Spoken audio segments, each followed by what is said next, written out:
Hey, how's it going, guys? Ancient Rit here, back with another Wonderlands build video, and today I'll be going over the strongest melee build and probably my strongest build to this point. Frosted Daggers is a Frost-Shivver based on my blade color build called Blighted Daggers. That used to be my strongest build, but this definitely beats it by far. The save file for this build will be in my Discord link down below. You can also find my Twitch where I stream Wonderlands and other games often. And if you like this build, make sure to like the video and subscribe if you haven't, and I hope you guys enjoy.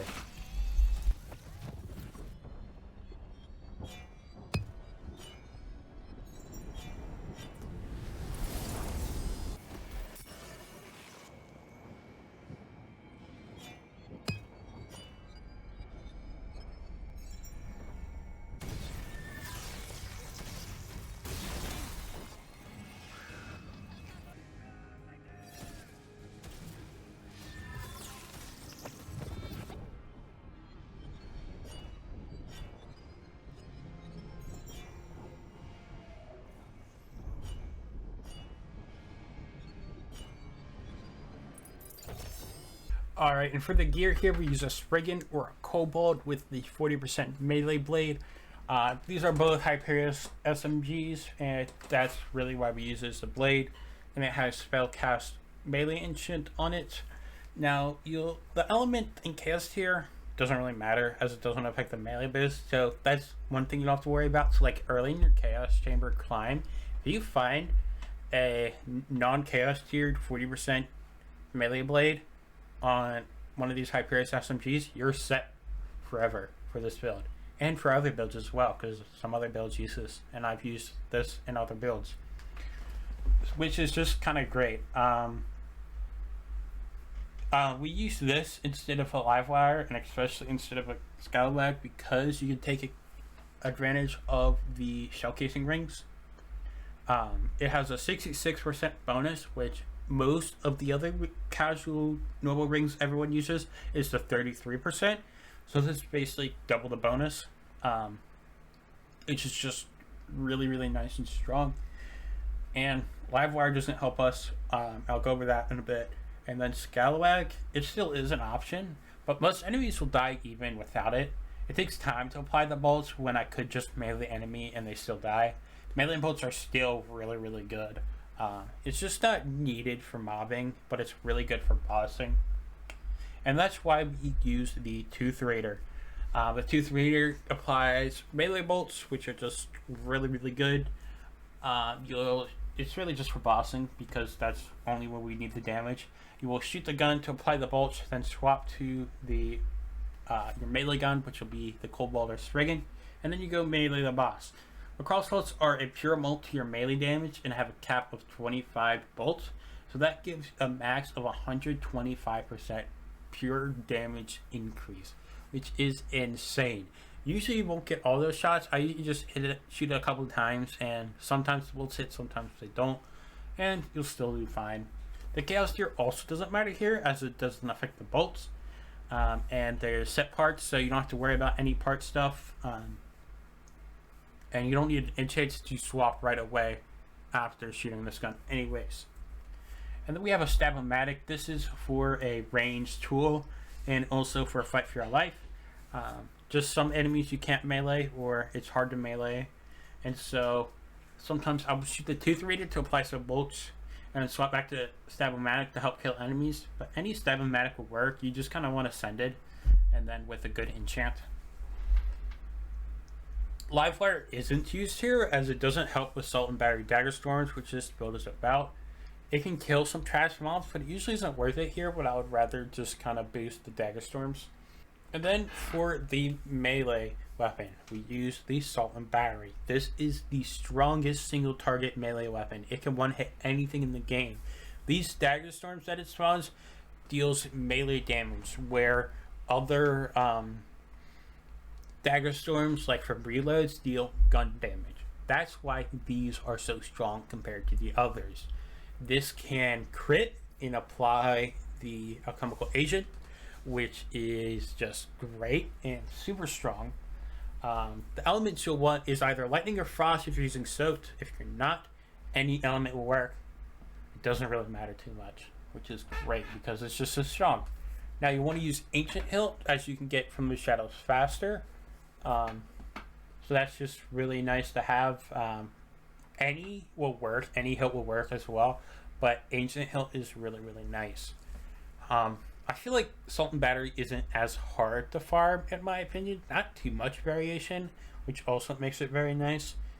I would probably focus Ancient Hilt over Element, just because anyone does really well, unless you're using Cape of Tides and Soaked.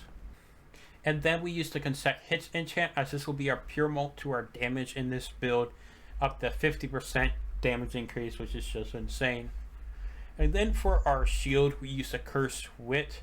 This is for a little extra damage in bossing, and I just don't really swap it out on mobbing, as I don't really feel like it. And it's just kind of fun to see some of those tough mobs melt faster, even if you don't need to. But it does leave you a lot less tanky, which is the unfortunate part.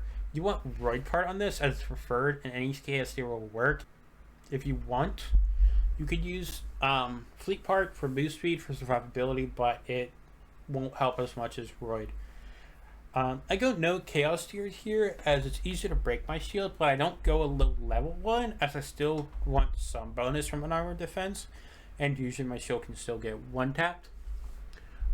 It can be harder to keep up Curse Weight in general mobbing, because you usually don't get hit from the shadows and Empowering Sigil. Bosses are more likely to hit you and break your shield, so you can just let them hit you. Where regular enemies usually can sometimes miss, or just don't have enough damage to break your shield in one hit, and you don't really want to be hit multiple times just after word break on an enemy it doesn't matter on. Body Rune is the other go-to shield if you want to survive and not be class cannon-y. I highly suggest it if you don't want the riskier playstyle. It is very good.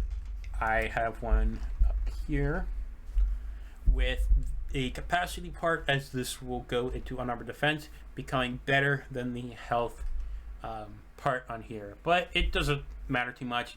But Body Rune's also a super easy farm, to where it is somewhat easy to get a ascended capacity part Body Rune, and then you just have to worry about the enchant. And the enchant, we go with the low health enchant. This is mainly for the max health per second health regen, which is very good health regen, and I highly suggest it. I use this enchant on a lot of builds, not for the damage, but for the survivability. The damage is nice, but it's not really the main focus here. And then for the amulet, I go with thirds to get from the shadows faster. You want to match element to your melee weapon, and Stabbomancer to help extend from the shadows duration. You want to look for status effect damage and all damage. Double status effect damage is preferred, but all damage also helps a lot. Any amulet will work, like a purple amulet or a skeep amulet, which is great for survivability. But Thurge is definitely the best because of its utility. Getting from the shadows faster ends up being more damage, as you'll want to be constantly critting, and from the shadows does that. And then for the spell, we go an Empowering Sigil, as this is used to insta-freeze enemies for Icebreaker and the melee frozen enemy bonus. Frost is what you want, because that is what will cause the enemies to freeze, so you don't want the lightning version. Empowering Sigil just has a very high status effect chance, which makes it great for this. You want to go either cooldown or spell radius parts. I've messed with a couple different combos to try and find like the best of the best.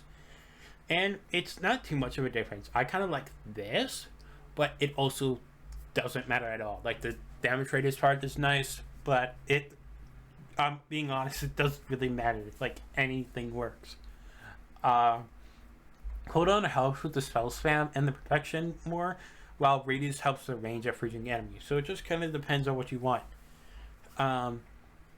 Spellcast all damage is what you want, as it's a strong damage boost here. You can swap out these enchants to either slot here, as they can run either, while these two are melee and shield specific enchants. Shell casing rings are used here, as it's a big bonus to give while your gun is low in ammo of a 66%. You'll know your gun is low on ammo when it pops up with that reload notification next to your gun. That's when you have the boost. But any good melee ring will work. I just wanted to make this as strong as possible, so shell casing ring is what I used. But it's also a tough farm to get a good melee shell casing ring. So if you find a good purple one, I'd easily go that over a bad shell casing ring. Of course, you want to go melee damage. It's a no-brainer, and so is no-brainer for going melee crit hit damage using From the Shadows. Ideally, you'd want a triple crit hit damage, but that's very unrealistic farm. So active skill cooldown and spell radius is very nice utility and ends up helping your damage in the end. Cooldown rate is also very nice for active skill, but definitely not needed at all. You don't need crit chance because you're using From the Shadows, and because of Soul and Battery, you have a 0% base crit chance that leaves you with a 5% melee crit chance. Isn't very good for getting crit chance boosts, especially when we have Shadow Step and From the Shadows. Demon Blight ring would also work because we have some dot stuff, but I would not try and get one of those priorities. More it's like, oh, I found a good one here, just kind of on the side. That's pretty nice, but I'd much rather want to get melee damage than status effect damage here, as we have plenty of other places to get status effect damage. The armor choice is very flexible here, but I'll go over what I use first. I use Brrzerker Stabbomancer armor for the old ways points, as it's a strong and consistent damage boost. Prioritize old ways points on the armor, but Iron Skull is also a really nice skill to find, as it boosts your swing speed, so it's just faster swinging, which is really nice. Especially if you have to swing a couple of times to kill a boss. I like to go all damage and melee damage at move speed. Those are the optimal rolls for me, but ward capacity and max health are also really nice utility to have, as well as health regen. Soaked is used here because it's a 50% pure mult to our damage if we're using Frost or Lightning. It says 150% here, but it's actually 50%. Other armors that will help here are Amalgam, Selective Amnesia, and Miasmic Mail. Amalgam gives us more stats, which gives us also more utility stats, which can be really nice. Selective Amnesia gives us all damage based on move speed. We have a good amount of move speed, but it can kill you if you're using Cursed Wit, which is where I would use a body rune instead, because Amnesia gets your damage. So when that Cursed Wit breaks and gives you that damage boost also applies to Amnesia. This Brrzerker always gives damage reduction, which can be somewhat nice, which does work on some builds with other damage reduction sources, but I've tried it on here. It does not work well at all. It'll insta-kill you. And then Miasmic Mail gives us some status effect damage, which is really nice. Other class combos will also work, as you know, farming sucks, so you want to look for other options. Brrzerker's Spore Ward and Power with this armor will give you Icebreaker, which is an insane damage boost, and you'll usually have it active with Empowering Sigil. And then it also can roll Cold Snap, which is very nice for the move speed and Frost efficiency. Again, Frost efficiency is man because we already have Empowering Sigil, but that's whatever. Prioritize Icebreaker over anything on this combo. And then also the Stable Blight armor gives Contagion and Exploit the Weakness, both amazing skills. Exploit the Weakness is a pure mult here. Contagion, having a higher chance to double dip our status effect damage is great, because that status effect is most likely from our Alchemical agent dot, just making it even better and better. And then I think I have one more. Yes, Stable Brrzerker armor will give you move speed, which is very, very nice for Amnesia. So if you find a good Amnesia with this combo, definitely use it, and this is where you would want to use a body ring so you don't die from your Amnesia dot with Cursed Wit. The skill tree is pretty basic here for melee builds. We do a melee build going to Executioner's Blade for the ranged melee. We have the basic stuff here: haste, but don't poison, exploit the weakness.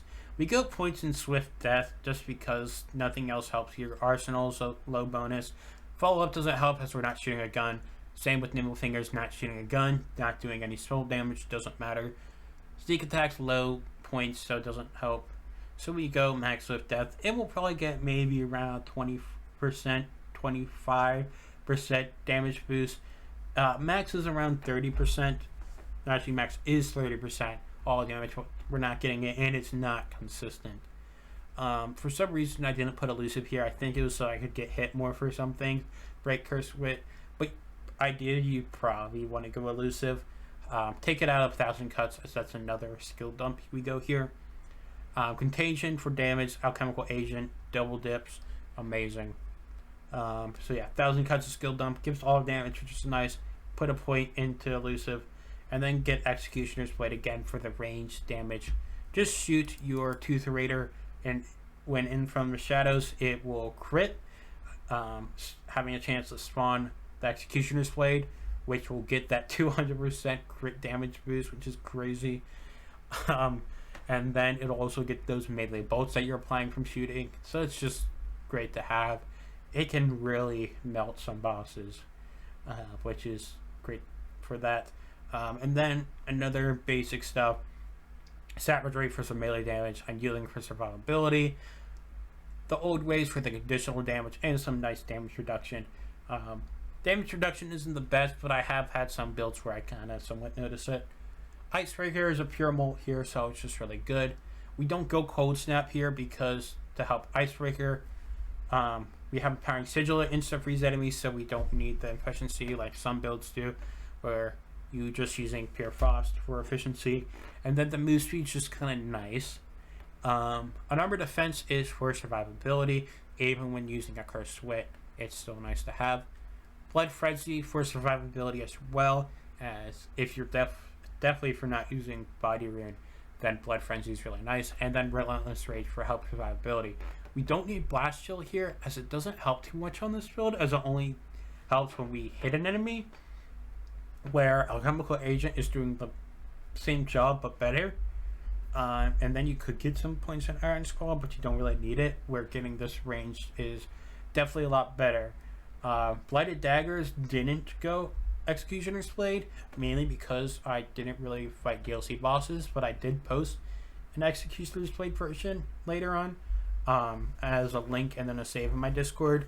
But yeah, it was a lot more sacrificing that I didn't want to do.